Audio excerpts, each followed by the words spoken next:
And then the amount of interest in these kind of problems, this 9,500 only happens one time. One time you put that much money in the bank. And then 5 years from now, the account is worth a larger amount. So by subtracting the original amount of money you put in there, the remaining amount is all free money of interest if you're the investor. If you're the borrower, then that's how much money extra you had to pay back in addition to the money that you got. So this isn't very much, but it's still $436.76 of free money. Almost $500 of free money, even with an extremely low interest rate. So 436.76. Before COVID hit and we had this big inflation hit the economy, interest rates were extremely low. They were historically low. You could buy a house and get 2 or 3% interest rates, which is unheard of. Now it's over 10%. And this was common. If you were an investor back then, it wasn't very good because you couldn't get a high rate for any investment. Now is the time to invest when the interest rates are so high. But now it's not such a good time to buy houses or cars. Okay, how much money will be in the account? Same question. The only difference here is now we're compounding daily. So exact same kind of problem. They just switched the time interval up to practice that. Same formula. The future value is the present value times 1 plus r over n to the nt power. Okay, so I'm going to borrow or invest $4,000 today at the present time.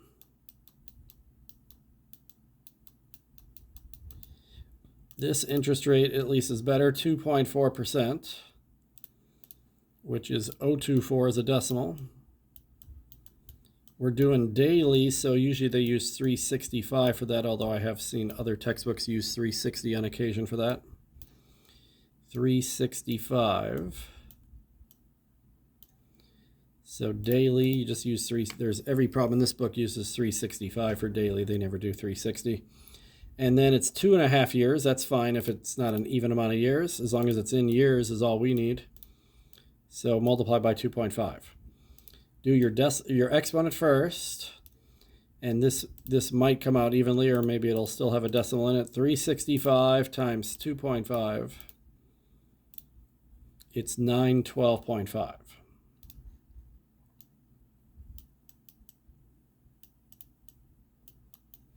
Okay, now do the fraction second. 0.024 divided by 365.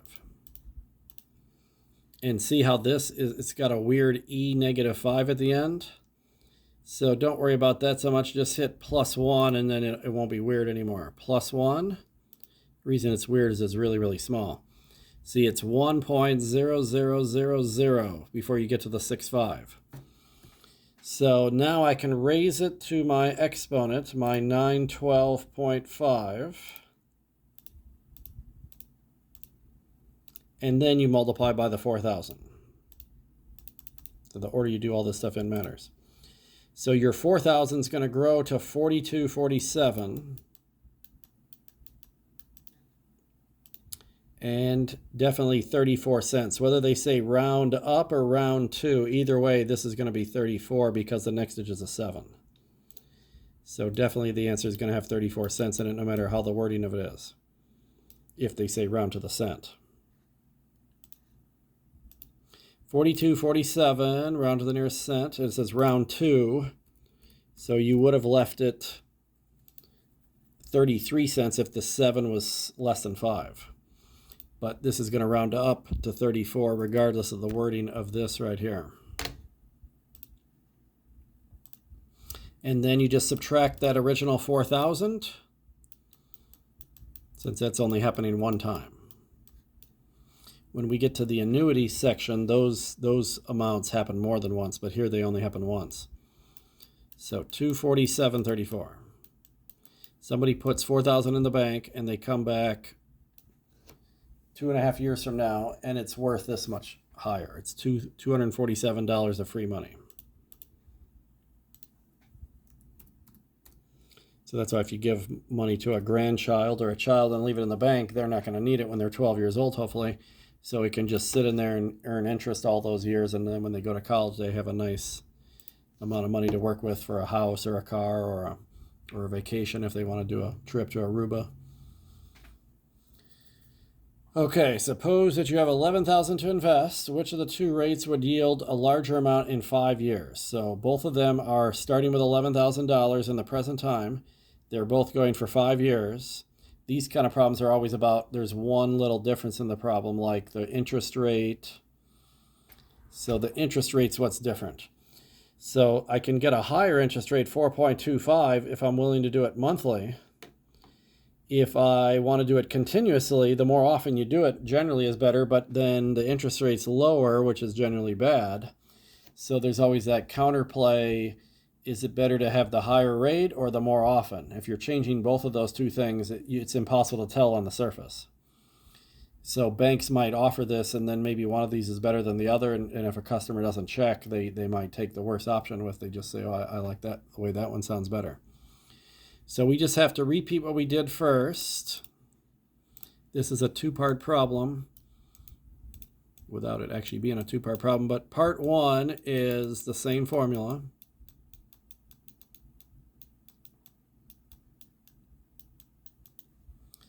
Okay, so we are investing $11,000 right now.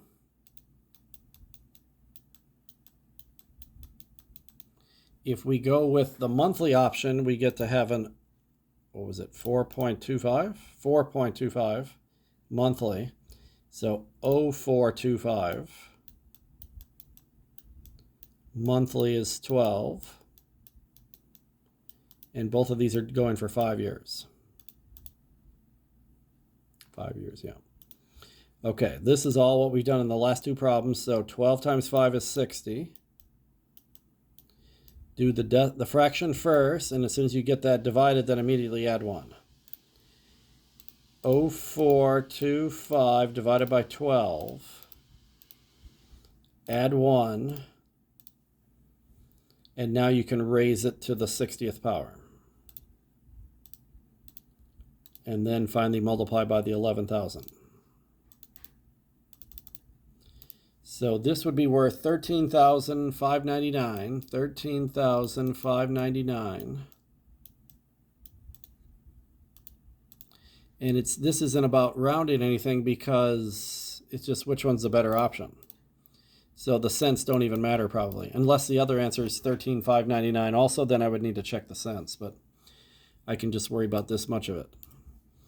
So in the continuously one, this is probably the only time you need this formula, but this is that one that reminds me of the shampoo PERT shampoo.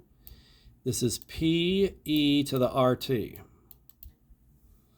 The RT is up in the exponent. It looks like the shampoo PERT. So take your $11,000 that you're investing. E is a special number in math like pi. Pi is 3.14 approximately. E is approximately 2.718. If I want to do this option, generally this is better, but if I do it at a slightly less rate, that could be the difference in it not being better. And then we're doing this for 5 years. So there is no 12 because this is not about monthly. So I got the 5 years. I've got, instead of 0.425, I lose the extra 5. That makes it a little smaller. So 0.0425, or 0.42 times 5, I mean. I'm doing the exponent first. 0.42 times 5. That would make a 0.21 exponent. E is a special number. Scientific calculators have E. Right there's E. It's 2.71828 and on and on and on. 2.71828. I'm going to raise that to the 0.21. And then you multiply by the 11,000. It actually goes faster than the other formula does, because there's no fraction and adding 1. So if I just worry about the dollars, $13,570. Well, the first option's better. It's better by about $29. So the first option had the higher interest rate, which was better, but the second option had the more times the calculation is done. Continuously is normally better than monthly if everything else is the same. But if one option is better in one regard and the other option is better in another regard, then it's hard to tell which one's better overall until you calculate them both. And that's what happened here. So only by, unless you just guess, luckily, get lucky and guess it, then, but I could tell for sure monthly was better in this example.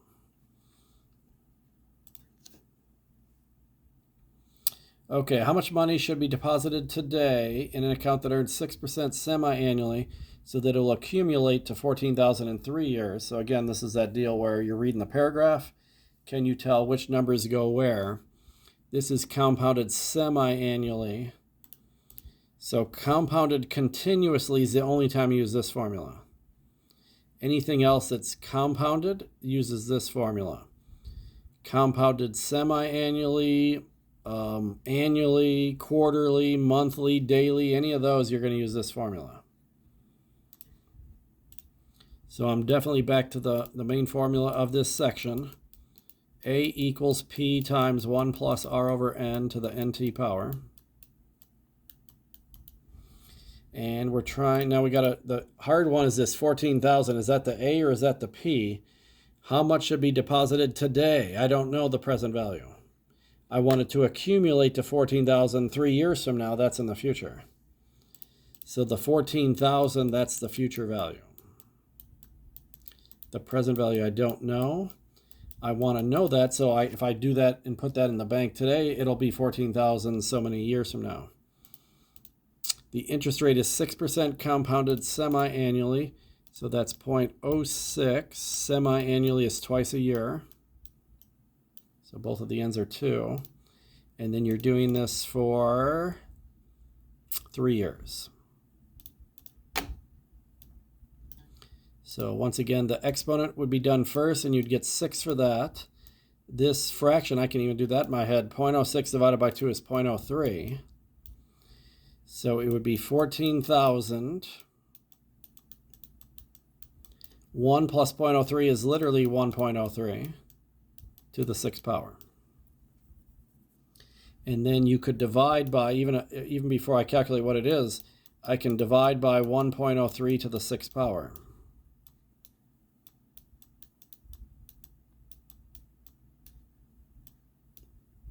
And that's how you solve for P.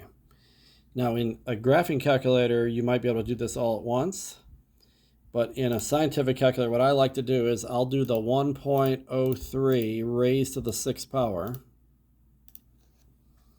And I'm supposed to do 14,000 divided by this long decimal, which then I would have to write it down and type it all in. If I do it backwards intentionally, if I do the decimal divided by 14,000, which is actually backwards from what I need, I just do it backwards from what I need because then I don't have to write down long decimals or type in long decimals. Then this 1 over button corrects it to the right answer. And remember that present value should always be less than future value. So the future value was 14,000. I needed to get an answer a little less than 14,000, or maybe quite a bit less, but it's got to be less in some way. So it's a few $1,000s less. That's fine. The more less it is, the more free money I'm getting. So 11,724. Let's see where they want it rounded. Round up to the nearest cent. So they want cents, and we're going to round up no matter what. So instead of putting 77, I'm definitely putting 78, although you would have put 78 anyway because there's a 9 after it. So if you give the bank today $11,724 and 78 cents, then in 3 years from now, it'll be worth $14,000. And you'll be getting 2,000 some odd dollars of free money.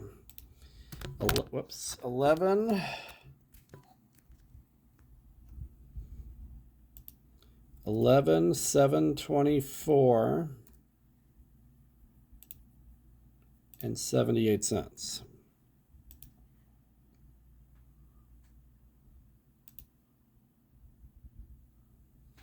Okay, now we're in section 8.5, so this is where we hit annuities, and it even says annuity in the problem. The big difference on annuities is the payments aren't made once. The present value, or the P, is not once, it's multiple times. So somebody's going to do 5,000 at the end of each year for the next 20 years, 7% compounded annually. So what happens is it's very similar.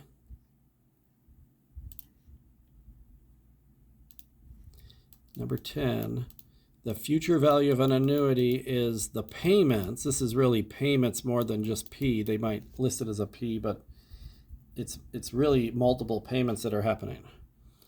And then you got your 1 plus R over N to the NT power.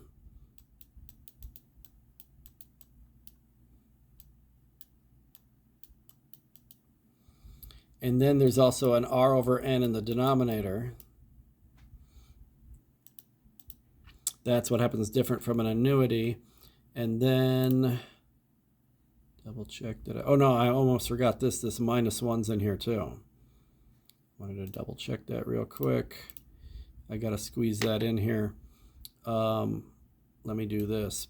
Parenthesis. And then the NT goes here.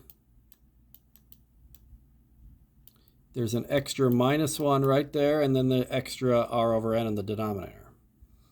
That's what's different compared to what we've been doing in the last handful of problems.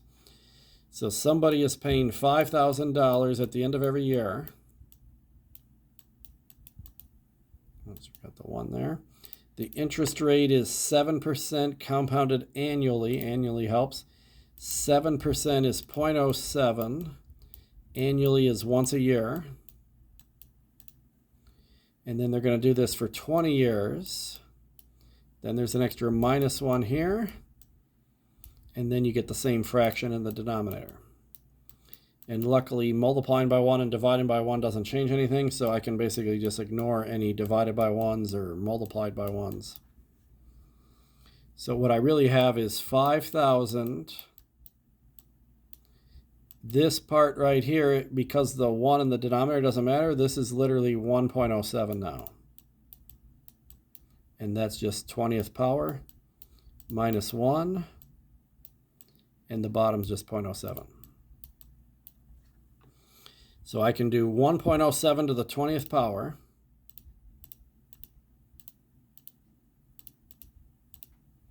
-1 from this.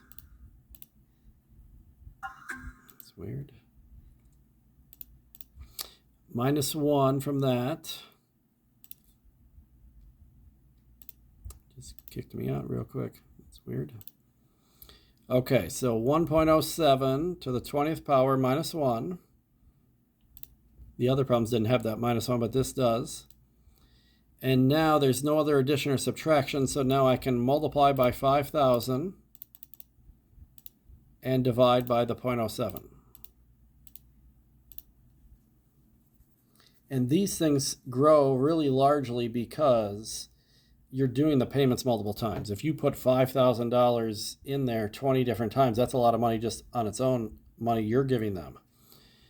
So 204,977. Now these are such large amounts, they usually like dollars to these. Let me check. Yes, see, it says round to the nearest dollar. Round 2, not round up, but round 2. So I got to check if the next digit's 5 or higher. It is not. Don't try to say that this 6 would turn the 4 into a 5. There's a 4 currently here, so that's not enough to round up. So it should stay this, 204,977. 204,977.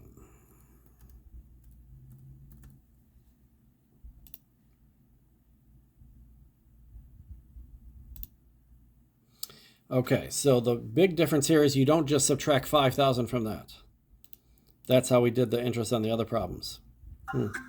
Keep losing this for some reason. This thing's pretty reliable usually. I haven't seen it kick me out so many times. Okay, so all I remember to do is instead of grabbing the 5,000, you got to multiply by whatever the final exponent is.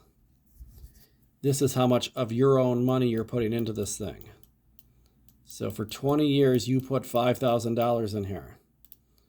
5,000 times 20 is $100,000. 100,000 of this is your own money. But you could have just kept your own money all these years and put it in a bank or in a under your pillow, and you'd basically have this much money. But by doing an annuity, you more than doubled your money. So this is what I need to subtract. Subtract 100,000 from this answer of 204,977. And the interest alone is higher than what you put into it. Just this is like the opposite of a house deal. When you buy a house, you actually, if you live there for 30 years, you give the bank more money in interest than you're actually paying for the house. This is the opposite case. So if you can get a good retirement fund like this, you can get more than double your money back just in free money. And then when you retire, you got double your money, literally. So the interest is higher than the actual money you're putting in. It's 104,977.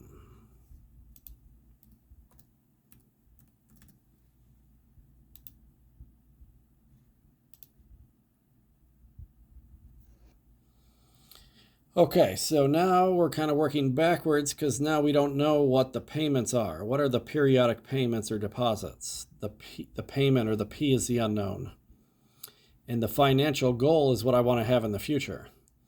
The time is 16 years. We're 4% compounded annually. Same formula as number 10. We're just working backwards. So the future value is the payments. And then we got our good old 1 plus r over n to the nt power.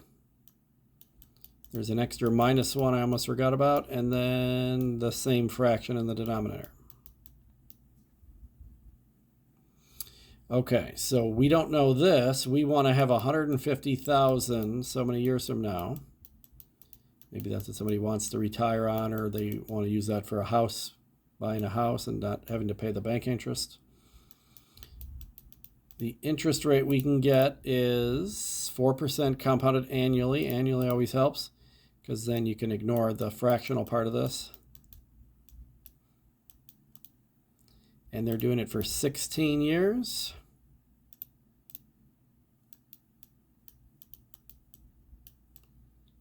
.04 divided by 1.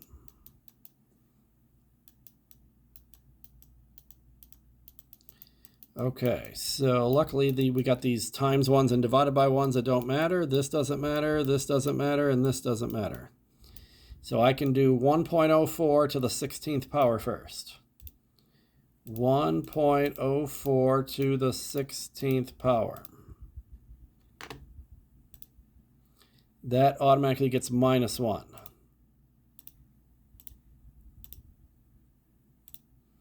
And then I can't multiply by anything because the last time I multiplied by this, but I can divide by 0.04.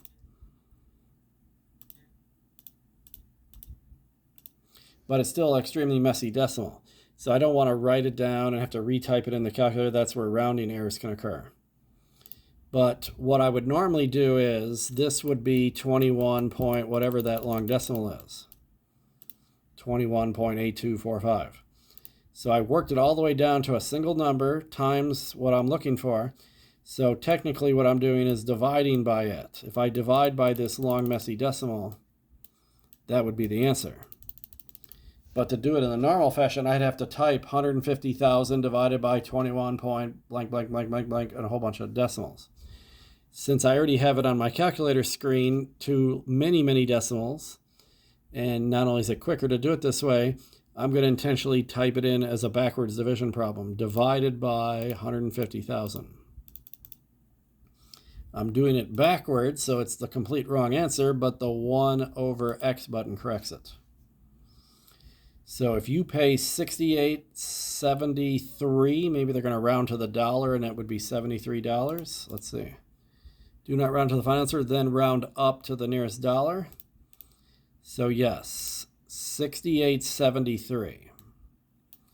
If you pay $68.73 every year for 16 years, it'll be worth $150,000. $68.73.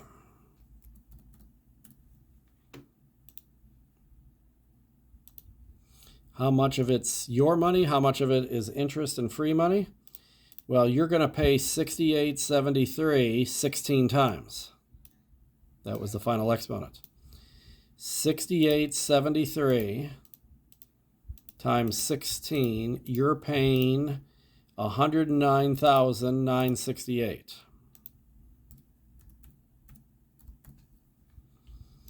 And then if we subtract this from 150,000,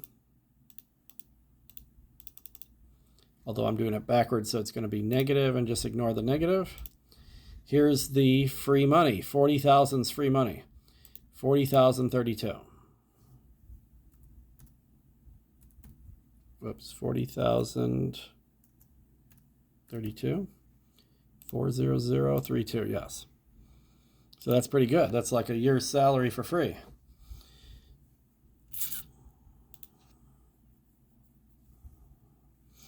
Okay, here's one of these option problems. Which one's better? So we can do a lump sum deposit. That's section 8.4. That's normal compounding interest, where you just do it one time. A lump sum means one time. Or you can do a periodic deposit. That's an annuity. So this problem 12 is good to compare annuities with just normal interest. So they both have 5% compounded annually. They both have 20 years. So if I do $20,000 like section 8.4 first, so the first part of this is back to the A equals P 1 plus R over T to the NT power. Just that much. So put in $20,000 one time.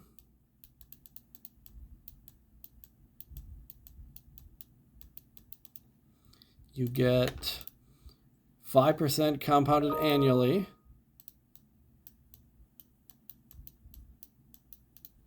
And then you're doing it for 20 years.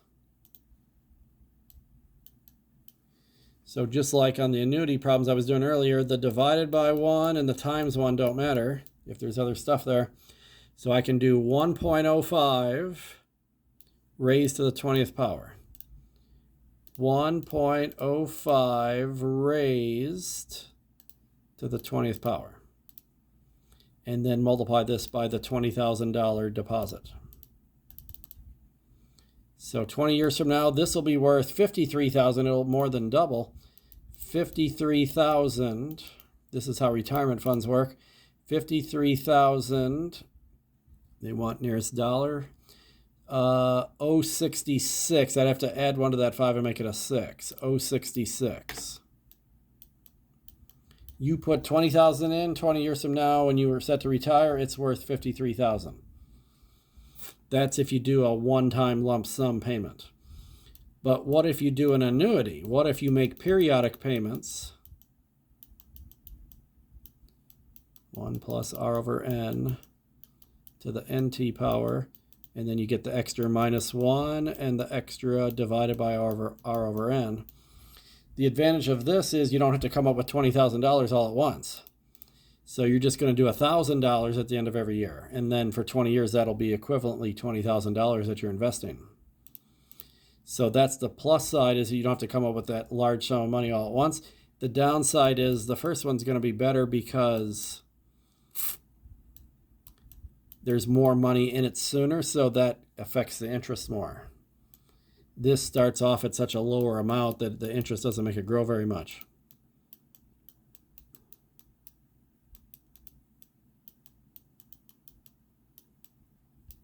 But at least it's annually, so I don't need to worry about this divided by 1 or the times 1. So now I need to do 1.05 again to the 20th power. 1.05 to the 20th power. And then this has the extra minus 1. And then I could multiply by 1,000. And divide by 0.05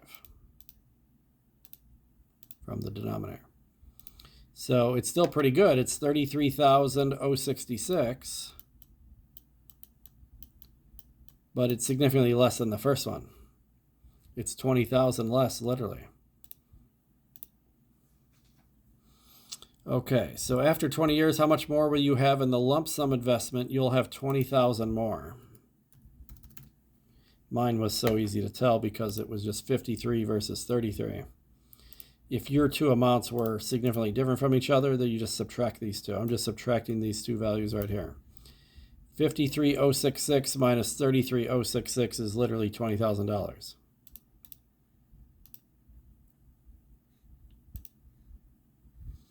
How much more interest will be earned from the lump sum? Well, the lump sum, you're just subtracting the 20,000 one time. In the annuity, you're actually doing 1,000 times 20, which happens to be 20,000. So in essence, they're both $20,000 investments of your own money.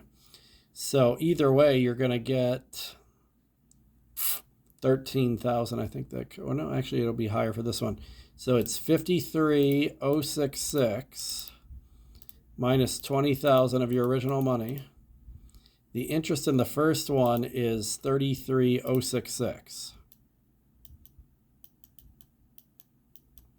But in the second option, you're starting with 33,066 and subtracting 20,000. So that's only 13,066. So now if you subtract those two, in my case again, 33 minus 13 is 20,000 again. So you get 20,000 extra in interest too. And the reason these are both the same is, in essence, you're putting the same amount of money in. A one-time payment of 20,000 versus 20 payments of 1,000, that's the same amount of money that you're investing. So everything else is just interest. If the first investment's making 20,000 more, it's literally all 20,000 more of interest that it's making. But at least that's a good problem to compare the one-time payments versus the multiple payments of an annuity. Okay, then you can figure out what the payment should be in an annuity or what also applies to houses and cars. So suppose somebody borrows $10,000 for 5 years at 7% towards the purchase of a car. So use this payment formula to find the monthly payments and the total interest for the loan, round to the nearest cent, round to the nearest cent. So what happens is it's really this same formula right here. They just solve for payment. So the payments, you get the usual denominator ends up in the numerator. The P is the amount that you're borrowing, the present value. So it's present value times R over N. Because if you want the car now, it's really in the present time. And then the two things that make the denominator backwards is the minus 1 becomes a 1 minus because of the process of solving for it. It gets undone. Then you have your usual 1 plus R over N. But then the exponent has a negative also.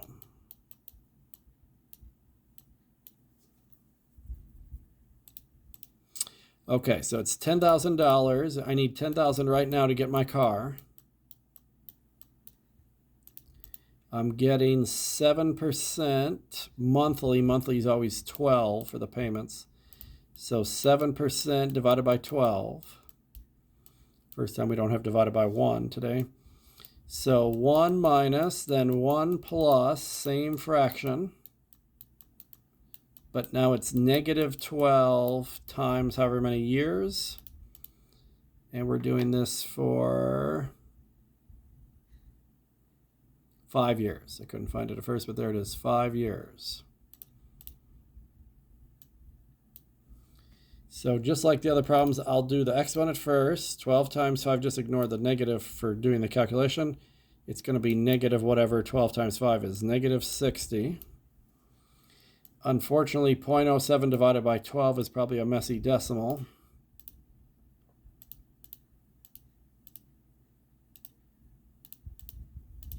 Yep. But I'm going to add 1 to it. That would be the parenthesis part, adding 1. And then I need to raise that to the negative 60th power. So raise it to the negative 60th power, 60 negative. And then I would like to do 1 minus it, but I'm going to do it minus 1 intentionally backwards, just so I don't have to write decimals down and type them all back in. And then I just have to undo the backwardsness by hitting the negative button. So this is the final denominator. The numerator is 10,000 times 0.07 divided by 12, and then we'll divide by this. So one thing you can do is this button here, memory store. I'm going to store this answer so that way I can do the numerator now. 10,000 times 0.07 divided by 12. 10,000 times 0.07 divided by 12. This is the numerator. The numerator is 58.33333. And then I want to divide by that stored number. So once I stored it, then if I hit this memory recall, see, there it was, 2945, and that way it's not rounded too. And that way I'm dividing it normally too. I don't have to hit the 1 over button. So there would be your monthly payments. They said round to the nearest dollar or round up. No, round to. Oh no, round to the nearest cent. Good thing I checked. Round to the nearest cent. 198.01. If they said round up, it would be 02, but round to is 01. 198.01. And again, they're going to want every penny out of you. So 198.01. They care about that 1 cent. 198.01.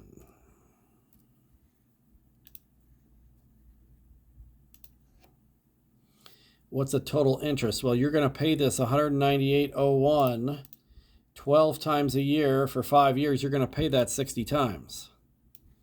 You're going to pay to the car loan company 198.01 60 different times, even though the car was only costing you $10,000. You just didn't have $10,000 at that time. So 198.01 times 60 is going to be over 10,000. You're going to pay 11,000 eventually for the car, 11,880. And if you subtract the 10,000 the car was worth, then you're paying $1,880.60. That's free money for them, actually, but that's, if you're the borrower, that's the downside to it. But 1,880.60. But that's the only way to get a car if you don't have $10,000 in your back pocket.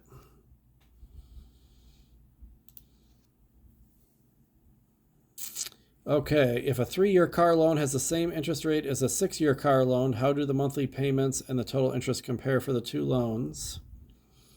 Okay, so in a 3-year car payment, the downside is the payments are higher. But the plus side is you pay a lot less in interest. If you pay it off sooner, then there's less interest involved. It just makes the payments higher. So the monthly payments for a 3-year car loan are going to be higher no matter what. They're going to be definitely greater than. That's why most people don't do 3 years. It's more common to do 5 or 6 years for cars because otherwise the payments get too high per month. But if you can afford it, the less time is better if you can afford it because then you're going to pay less in interest. The total interest for a 3-year car loan is much less than the 6-year loan. So at least we don't have to calculate anything there. It's just understanding that if you're going to buy a car, try to do it in as least number of years as possible. Most car dealers will tell you, okay, if you want 3 years, this is your monthly payment. You want 4 years, here's your monthly payment. 5 years, 6 years, and you'll see the payments go down and down and down. And most people say, okay, I want to pay the least amount of money, but that's actually bad news for you in the long run because you're going to pay a lot more in interest if you do that. So the 6-year has a nice small monthly payment, but you're paying a lot of interest. The 3-year, probably the payments are probably too much for you per month, so try to do 4 or 5 years if you can afford it. Okay, there's one problem here from section 8.7. This is for homes, okay? So we want to get a $146,000 home. Most home loans come with a required 20% down payment, so that way if you default, they don't lose all their money, the bank. So at least if you're in that much, they figure you're going to do all you can to make your payments and not lose the house. So 146,000 times 0.20. And again, most people don't have this much money today, but if you knew you were getting a house at some point in the future, you might want to save up for this the same way all these other problems were. Doing an annuity in your early 20s might be a good idea, so when you're in your 30s and ready to buy a house or have a family, then you have this money available. Or some will just roll it into this is the down payment you got to pay. So $29,200. Once you've basically paid $30,000 for the house, then you own 30% of the house at least. So take this away from the cost of the house. You've already paid that much of the house in essence. The house cost $146,000, but you've paid $29,200 already. So you still owe $116,800 on the house. That's the mortgage amount. This is how much you're going to take a loan for. So then here's this part they put this in here because it's actually realistic. In any house loan, there's always what are called points at closing. 3 points means 3%. So whatever amount you're doing a loan for, you multiply that by 3%. And that's the bank's profit for doing all this, because it costs them money to hire lawyers and write up all the paperwork and do all the transactions. Plus, they want to make a profit for their time. So this is the bank's, what you're paying the bank to do all this work for you. And here in this homework, they just assume you somehow have already saved for this, and you can also pay this today, $3,504. In most real cases, they'll let you roll this into the loan and pay it off over the 30 years. But here, to make things simple, they just assume you can pay that today. So find the monthly payments. That's the same formula that we just did in the last problem. And don't include the $3,500, just use the $116,000. So the $116,000, that's the present value. That's the amount we need to make the loan for. And then we're getting 9.5%. See, that's more realistic for today's inflation. And houses and cars are always monthly.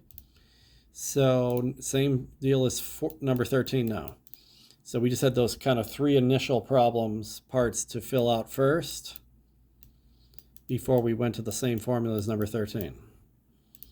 116,800. Okay, the interest rate's 0.95. And monthly is always 12. So we got the 1 minus the 1 plus same fraction. And then it's going to be negative 12. And then 30 years is usually what they do for houses. Let me check here. Yeah, 30 years.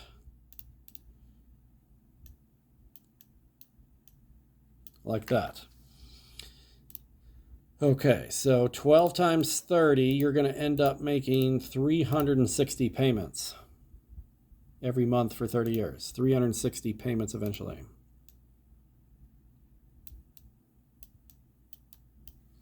So 0.095 divided by 12. Let's see how bad this fraction comes out.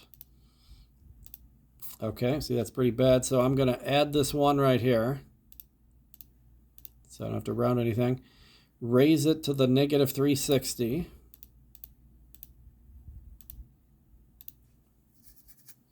Then I would like to do 1 minus this decimal, but I'll do this decimal minus 1 intentionally backwards, which just makes it negative instead of positive. So then I can easily correct that by hitting the plus minus button. Here's the denominator. So I'm going to store this into my memory store this long messy decimal. So now I can start doing the numerator. Now type this into the calculator. 116,800 times 0.095 divided by 12. This is the numerator. So if I divide by the memory recall, that 9415 number, then press equals. Here's my monthly house payments.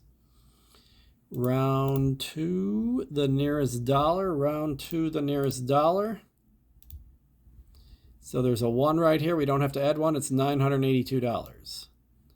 $982 every month. I got to write them a check for that. And actually, it'd be higher than that because of insurance and taxes and other things. But that's how much per month you need to pay for the house alone. $982.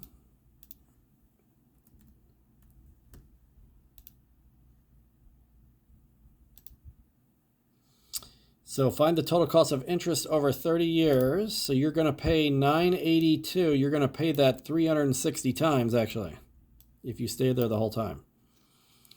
$982 times 360. It's going to be much larger than $116,000. Often it's like more than double. So $982 times 360. For a $116,000 loan, you're eventually going to pay $353,000.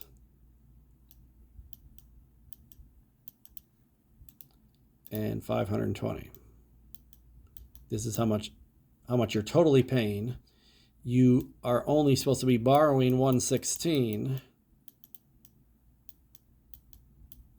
So by subtracting this is how much is free money for the bank.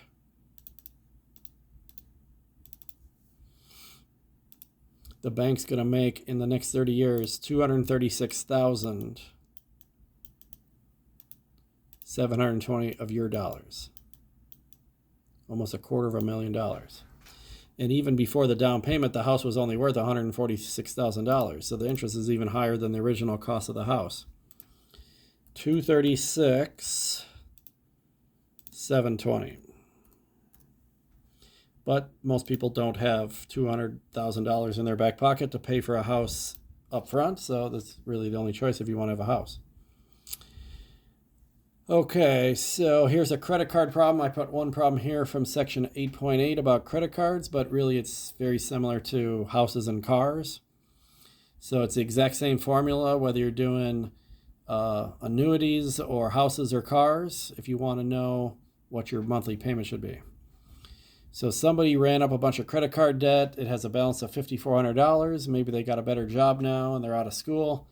So they're not going to use that credit card anymore, and they're just going to try to pay that off like it was a car loan or something. There's an annual interest rate of 12%. You decide to pay it off over 5 years. How much are you going to pay each month? So it is monthly as usual.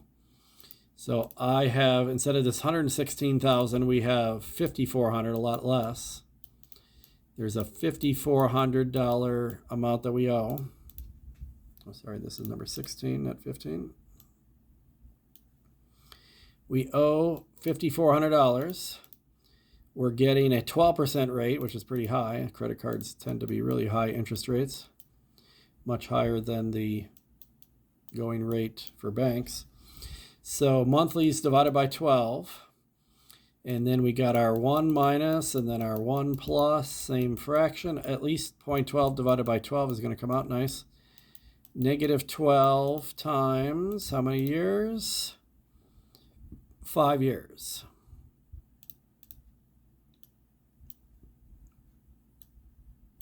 Okay, so we've seen 12 times 5 a few times today. That's 60. You'll eventually make 60 payments. 0.12 divided by 12 is going to come out exactly, because 12 divided by 12 is 1. This is 0.01. So now that'll make this a little bit easier because I know what each one of these is. Okay, so I can easily do the 5,400 times 0.01. That's going to come out exactly to 500, or to just 54. The top is 54.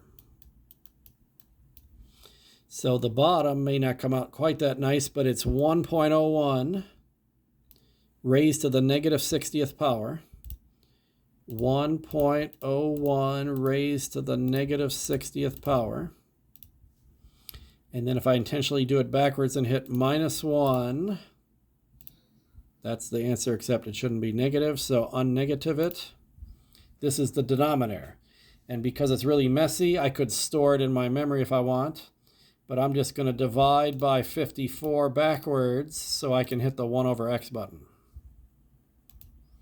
So there, you'd need to pay $120 and possibly 12 cents, or just $120 if they don't care about the cents, every month, 60 different times, and then you'll eventually pay your credit card off. Round to the nearest dollar, so $120 every month. How much interest? Well, you're going to pay $120 60 times. 120 times 60. This is how much you're going to pay them total. And you only owe $5,400. So whatever this is, you just minus the $5,400. This amount will be larger than $5,400, and that's where the interest is coming from. 120 times 60 is $7,200. You'll eventually pay $7,200 over these 5 years, but you only owed $5,400. If only you had $5,400 in your back pocket, there wouldn't be any interest, but most of us don't. So it's $1,800 in interest. But the sooner, if you have credit card debt, the sooner you pay it off, the better, because otherwise it just keeps growing and growing and growing. $1,800 in interest.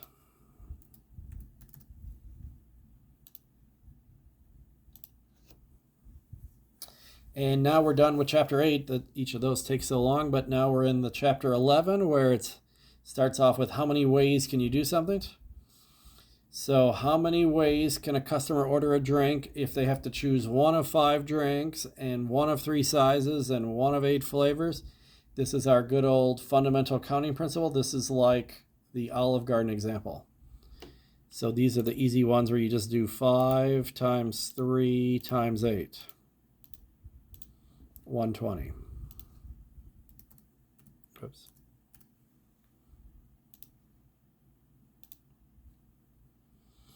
Same deal here. Here's my Olive Garden example. I have to choose 1 of, just be careful that you read a word like pork roast, and that's actually 1 item, not 2. So you might think there's 5 of the main courses, but there's only 4. 1, 2, 3, 4. I got to choose 1 of those 4. And then a vegetable, there are 1, 2, 3, 4 of those. And beverages, 1, 2, 3, 4, 5. And desserts, there's 3. So I need 1 of these 4, and 1 of those 4, and 1 of these 5, and 1 of these 3. That's when you just multiply all the numbers together. 240. If 1 item in each group is selected. So yeah, you're doing 1 of each.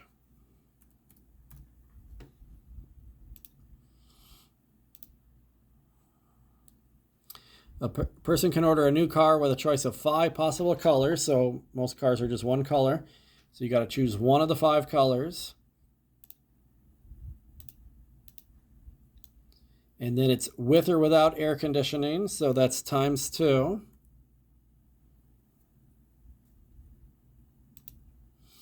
With or without automatic transmission, that's times 2.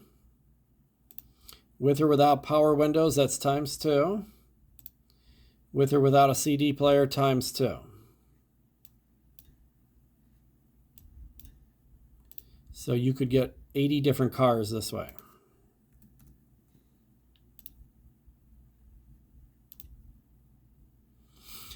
You're taking a multiple choice test that has 5 questions. Each of the 4 questions has 4 choices, and with 1 correct answer per question.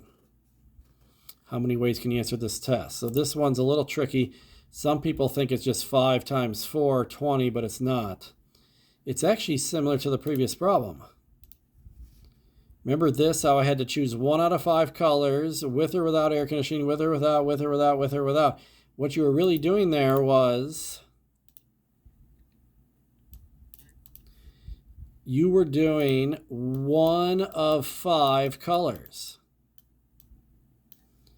And then 1 of 2 air conditionings. And 1 of 2 power windows, and so on. This is the same deal. You're taking a 5-question test, so there's 5 things you need to multiply together. I have 5 decisions to make, just like here I had 5 decisions to make. So I had 5 decisions to make, and I had to choose one of each option. So in a multiple choice test with 5 questions, every question has one of 4 multiple choices, A, B, C, or D, in this example. So I got to choose one of these 4 choices, and one of those 4, and one of these 4, and one of those 4, and finally one of the last 4.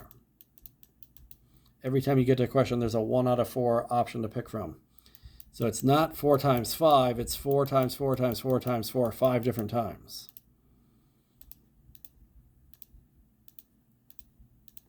And that's actually the same thing as 4 to the 5th power.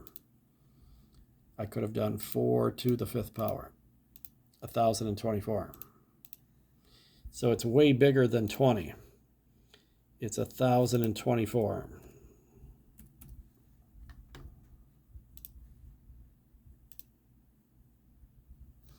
Say license plate, same deal. License plate, you get 3 letters and 2 numbers. I have to make 5 choices.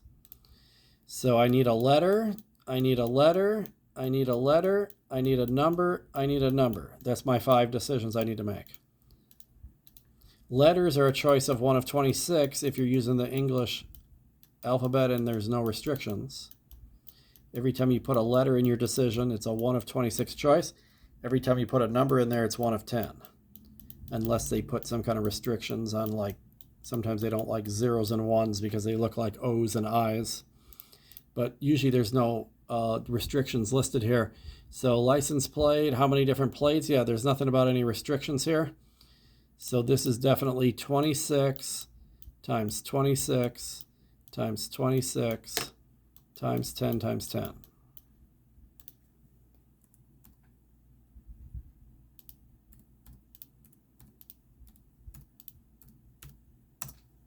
So 1,757,600 different license plates. Little less than 2 million license plates. A password, same deal. So passwords is like license plates. If I want a 7-digit password, I got to make 7 decisions. 1, 2, 3, 4, 5, 6, 7. And if they're all going to be numbers, just numbers, if I'm not going to use any kind of letters, it's a 7-digit such as 1746678. Then it's just like the license plate problem, except they're all numbers, literally. And if there's no restrictions, then anytime it's a number, it's a 10.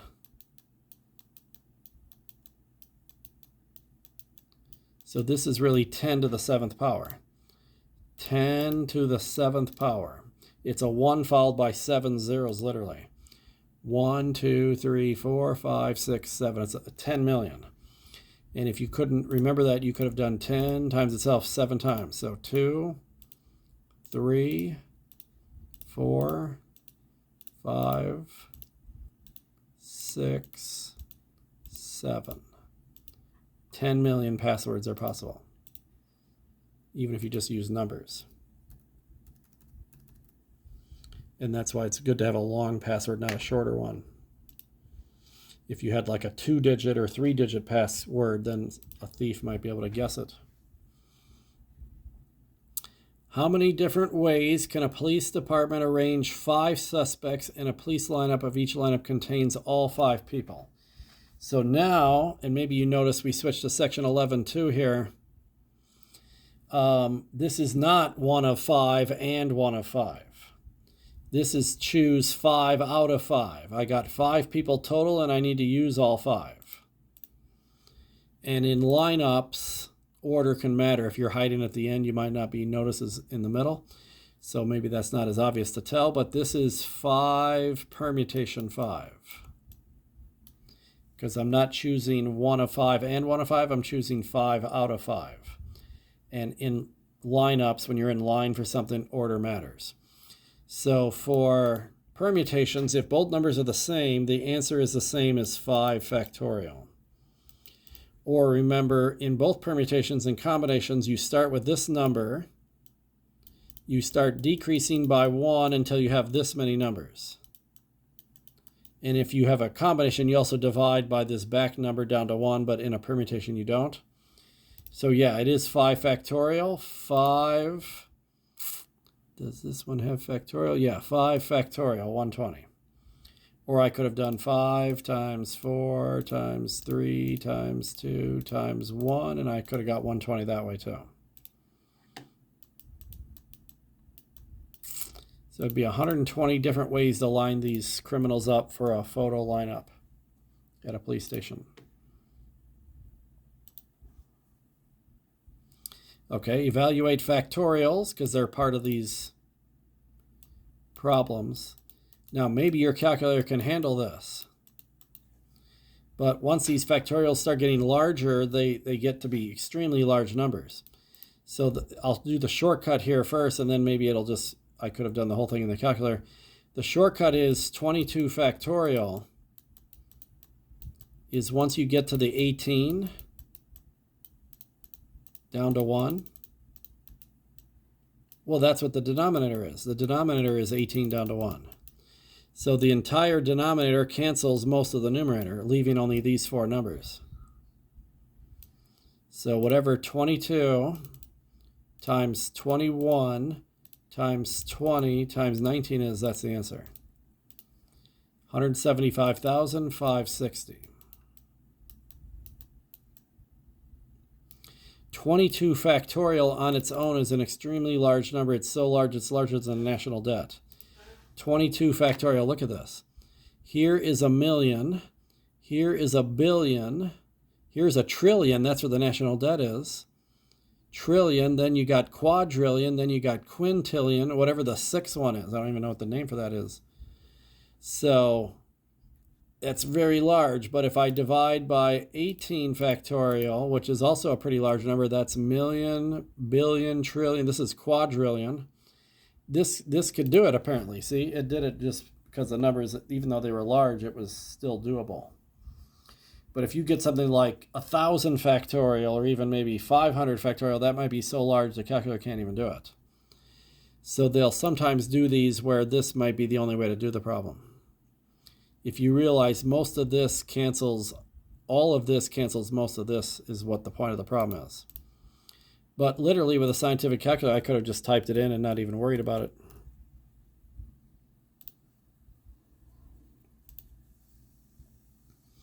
Okay, 3 factorial minus 2 factorial, you could certainly type that in your calculator, but 3 factorial is 3 times 2 times 1, which is 6.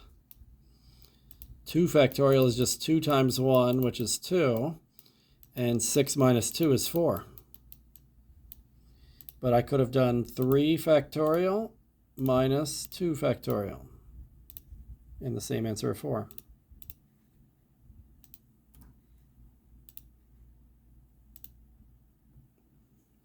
Or in this case, see in 25, each one has its own factorial. So you do the factorials first and you subtract last.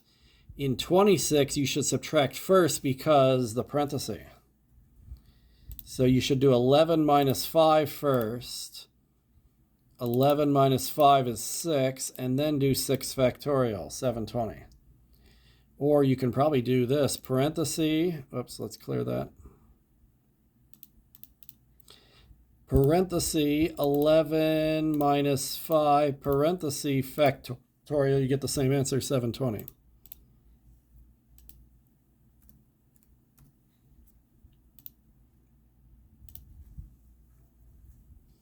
Okay, this is kind of a prelude to what happens in the next section, part of it anyway. So I've got a 6 factorial over a 6 minus 2 factorial. This is literally how the permutation formula works out by hand. But just like problem number 26, you would do the parenthesis first. 6 minus 2 is 4. And then again, the 6, 5, 4, 3, 2, 1. Most of that cancels out with the 4, 3, 2, 1. This is 6 times 5, which is 30. So I did all that without a calculator right there, 30. But you probably could have typed it all in. 6 factorial divided by parentheses 6 minus 2 parenthesis factorial, and then equals 30. Same answer. So that's one nice thing, is do it both ways to double check yourself. So 4 permutation 4, I told you a second ago that that's just the same thing as 4 factorial. 4 permutation 4 is 4 factorial. Or you can start with the 4 and decrease by 1 until you have 4 numbers, which is literally 4, 3, 2, and 1. Okay, whether it's a permutation or a combination, any permutation or combination that ends in a 0, the answer is automatically 1. And because what's really happening is you're doing this. You're doing 7 factorial over 7 minus 0 factorial. And 7 minus 0 is 7. And anything divided by itself is 1. And in the combination section, there's an extra 7 factorial here. No, there's an extra 0 factorial here. And 0 factorial is equal to 1, so an extra times 1 in the denominator doesn't matter. So whether it's a permutation or a combination, if it ends in a 0, the answer is automatically 1.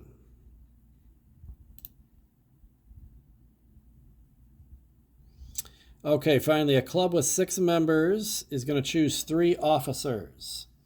President, vice president, secretary, treasurer. That's 3 officers, not 5. Don't think vice president's 2 or secretary, treasurer's 2.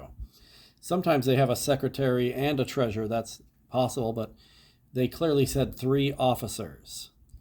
They got to choose 3 out of 6. And offices are different. President's different than secretary. So this is where order matters. I got 6 total people. Order matters. It's a permutation. And I'm going to choose 3 of them. We could repeat this problem and have like a committee or a jury. Then order doesn't matter and it's a combination. So when order matters, then it's a permutation and you just do 6, 5, and 4. Stop after 3 numbers. 6 times 5 times 4 is 120.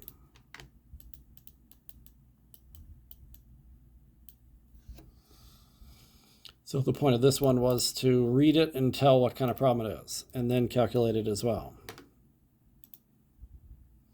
Okay, that's all 30 problems from week 3 review, and I got 100% there now. And we're winding down now on the assignments. There's only one assignment to go. And I almost forgot about the magic word of the day, so I can just do it here right at the very end. But I wanted to see here, review week 1, I have 100 there. Review week 2, 100. Review week 3 is now 100. And only thing left is review week 4. So magic word of the day, let's see, what was today mostly about? Okay, let's just go with something from today. Let's do annuity. The magic word of the day is annuity for Wednesday, August 16th. And then we got one final video to go for Thursday, August 17th. There'll be a video for review week 4. Stay tuned for that.